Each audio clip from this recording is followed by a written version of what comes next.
It's the end of an era for a Simsbury favorite since the 90s. Hoops-n-Hops on Hot Meadow Street is set to close its doors to undergo a big transformation.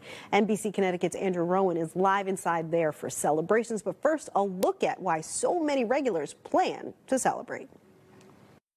This is the bar that's been here since day one. Day one, back in 1993, sitting behind the bar built by hand by owner Stephen Antonio. So one night I was like, $5, I'll hit the gong.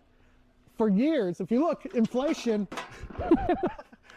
going in for now $10. The clock is ticking on this space, from the 99 bottles of beer on the wall to the sports collectibles. There's 3 framed bats in this case, so one is signed by my father. Because after this weekend, the bar is starting a new tab. We decided we needed to evolve and have a rebirth. Meaning it's last call for the 465 beer taps in the ceiling, the baseball cards, even the logo. And we kindly called it no drinking out of the toilet. As alcohol sales and the draw of live music dips, the space will be gutted, reopened as a speakeasy. This will shepherd it into, sorry, emotional again.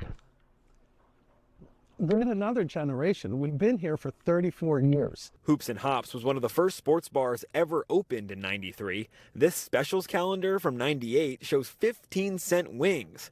And while the sports were a hit, It sort of morphed into a live music establishment. When I picked this thing up, I was like, I have more respect for him than I ever did. Joey Smith was a musician in the '90s who kept coming in for coffee. Finally, I said, Joey, you're here so often, you should work here. 30 years later, he's the dining room manager, now playing in the final show. What made you stay?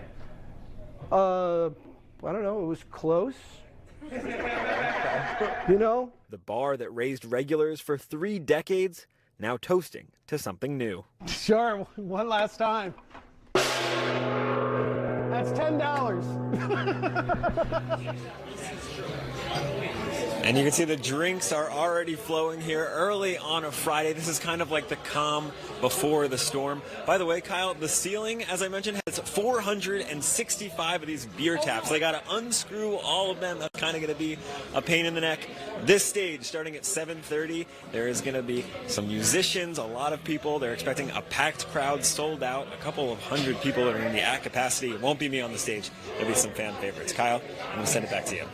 All right, Andrew, that looks like a great way to send off Hoops-n-Hops. Thank you.